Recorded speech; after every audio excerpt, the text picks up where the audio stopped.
예, 안녕하세요. 트레이딩룸의 카도입니다. 오늘 이제 월요일장이 끝나고 제가 영상을 이제 일요일날 올렸었잖아요. 그거에 대한 복귀를 이제 화요일날 여러분들이 보실 수 있는 거죠. 좀 약간 개판이지만 이게 어쩔 수가 없어요. 제가 편집자를 쓰고 있고 실시간 라이브 방송을 할 수 없는 환경이 있기 때문에 제가 여러분들한테 이런 환경에서만 지금 말씀을 드릴 수밖에 없다라는 거. 그래서 좀 복귀를 해보려고 해요. 일단 제가 제시했던 종목 1번은 고려 시멘트, 그러니까 시멘트 관련주였어요. 그리고 오늘 갭을 띄우고 쭉 미끄러지는 모습을 보여줬죠. 그래서 저는 이제 5일선에 지금 딱 닿아 있기 때문에 이제 여기서부터는 좀 살펴봐야 될 것 같아요.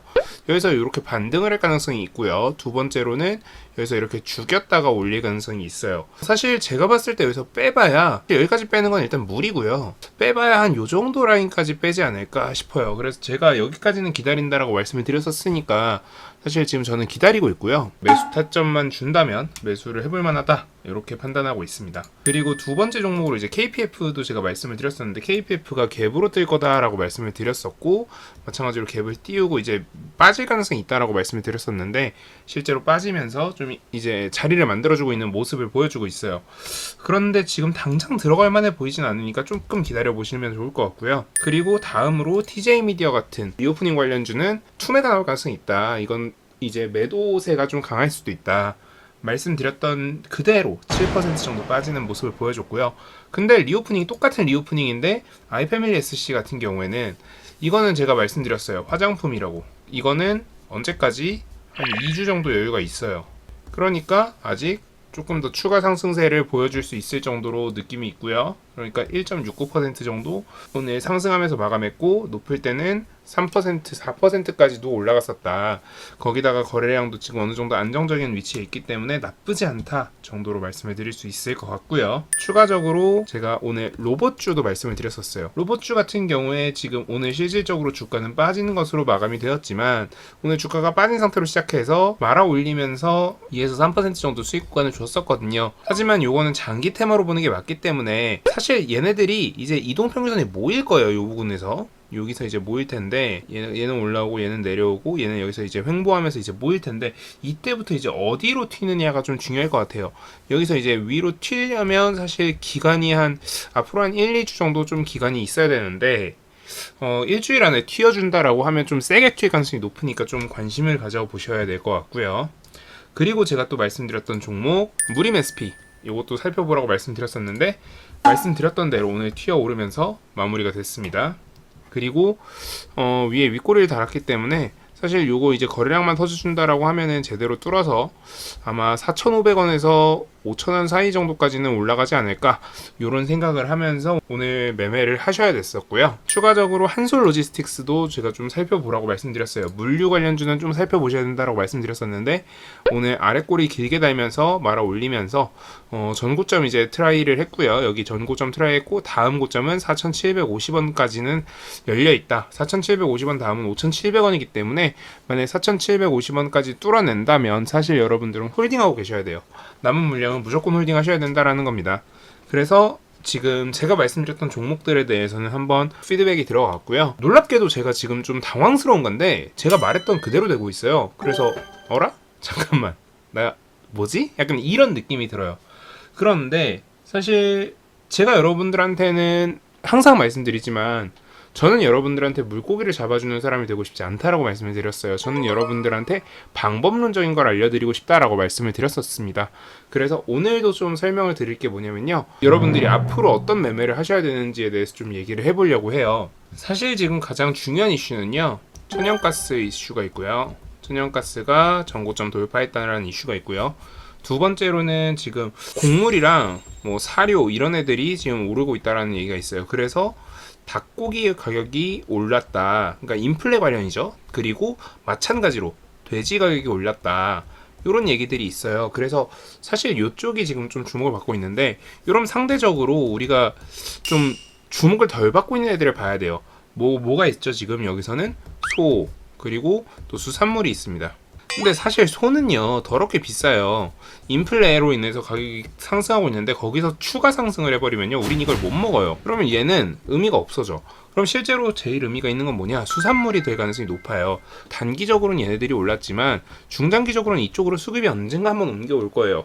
그러면 우리는 얘네들이 충분히 눌려 있을 때, 그리고 얘네들이 이제 고점에서 이제 매도세가 나오기 시작할 때 일로 갈아탈 준비를 하고 있어야 돼요. 그러면 여러분들 이런 좀 순환매적인 성격이 있을 때 어떤 식으로 매매를 해야 되는지 그런 걸 좀 제가 설명을 드리려고 해요. 일단 이런 순환매적인 성격이 있었던 종목 GSE를 한번 볼게요. 천연가스 종목이에요. 그리고 요게 어디로 순환매가 이루어졌냐면 원유로 이루어졌고요. 그리고 이 원유가 어디로 갔냐면 석탄으로 갔어요. 그러면 우리가 이 끝이 어디냐, 요게 좀 중요할 것 같아요. 사실 끝은 굉장히 심플해요. 자, 지금 보시면요, 사실 많은 분들이 되게 야 이거 붙이기 나름 아니야 라고 말씀을 하시는데, 그게 왜 그러냐면요, 자 얘랑 얘의 캔들이요 길이만 다르죠 실질적으로 모양이 비슷해요. 그리고요 이 길이가 짧아지는 건요, 얘가 길이가 상대적으로 길기 때문에, 그러니까 가격이 이미 많이 올라있기 때문에 실질적인 퍼센트 차이는 그렇게 크지 않을 가능성도 있고요. 실질적으로 이 길이는 굉장히 비슷한 길이다라고 생각하실 수 있어요. 그러면 시장 끝 시그널이라는 게 도대체 뭔데? 라는 생각이 당연히 드실 수밖에 없을 것 같은데, 합리적인 고민을 하고 계신다라고 하면 전 여러분들이 분명 그런 생각을 하고 계실 거라고 전 믿어 의심치 않아요. 자, 그러면 어디서가 과연 끝이냐? 일단 저는 첫 번째 가장 확실하게 말씀드릴 수 있는 건 뭐냐면요, 자 일단 이 상승했던 봉에 비해서 요 빠진 봉이요 거래량이 크게 줄어들면 안 돼요. 가장 중요한 포인트예요. 자, 지금 보시면요, 여기 한번 볼까요? 거의 안 줄어들었죠? 그리고 여기서 크게 줄어들었죠? 그러니까 자, 일단 얘는 후보에서 제외예요. 얘도 마찬가지로 후보에서 제외가 되는 거고요. 그리고 얘랑 얘만 후보가 돼요. 고점 시그널을 나타내는 후보가 되는 거예요. 자, 그럼 두 번째 시그널이 뭐냐면요, 일단 고가 부근은, 요 종가 부근은 훼손할 수 있어요. 하지만 시가를 훼손하면 안 돼요. 요게 중요해요. 그러니까 요 두 가지가 동시에 성립하면요, 이제 다음 종목으로 넘어갈 시그널이다 라고 받아들이셔도 충분히 가능성이 있어요. 그 가능성이 거의 한 70% 80%가 넘어요. 절대 낮은 가능성이 아니라는 거죠. 자, 그러면 그 아닌 20% 30%일 때는 어떻게 할 건데, 그래 봐야 이때 못 먹는 수익이요 굉장히 적어요. 이때 못 먹는 수익은 다음 종목에서 메우면 되는 거예요. 그러니까 이런 순환매적인 성격이 있는 종목을 매매할 때는요, 이런 식의 템포를 가지고 매매를 하시면 되고요. 자, 그러면 야 요거 다음이 원유인 건 너 어떻게 알았어? 자, 한번 살펴볼게요. 마찬가지의 지금 원유 종목이에요. 가스랑 똑같이 말아 올렸어요. 자, 그리고 당연히 가스처럼 얘도 조금 빼줘야 돼요. 왜? 가스는 원유랑 거의 비슷한 움직임을 가지는 애들이잖아요. 그러니까 당연히 원유, 가스가 빠지는 만큼 원유도 조금은 빼줘야 돼요. 조정을 줘야 돼요. 그 다음에 슈팅이 세서 원유주라는 애가 순환매가 돌았다라고 설명할 수 있는 거예요. 마찬가지로 KPF나 GS글로벌 같은 석탄주도 마찬가지의 모습을 보여요. 그러니까 이런 종목들이 다음 종목이 뭔지 예측하는 게요 어렵지가 않아요. 다음 종목이 뭔지 예측하는 방법은 거의 비슷한 섹터, 거의 비슷한 움직임을 갖는 섹터에서 빠지는 비중이 적은 종목, 그러니까 예를 들어서 여기서부터 여기까지가 메인 섹터, 그래서 저는 메인 섹터랑 서브 섹터라고 하는데, 메인 섹터가 40% 정도의 조정을 보였는데 서브 섹터가 15% 수준의 조정, 그러니까 거의 절반이 안 되는, 그러니까 조정폭이 절반이 안 되는 경우에는 전 서브 섹터로 갈아탔다라고 보고 있고요. 이렇게 갈아타는 경우에는 여러분들이 매수하는 게 되게 의미가 있어요. 이런 순환매 관점에서 매수라는 게 되게 의미가 있기 때문에 전 이런 매수를 하는 거 추천드립니다. 그리고 사실 여러분들이 이런 매매를 하시는 건요, 10번 하시면은 그 중에 한 7번은 성공하는 매매가 돼요. 그럼 나머지 3번은 어떻게 해결하느냐? 제가 이미 말씀드렸잖아요. 여러분들이 오답 노트를 써가면서 해결하는 거다 라는 말씀을 드렸었죠. 그런 식으로 연습하시면 아마 매매의 승률이 조금씩 올라갈 거예요.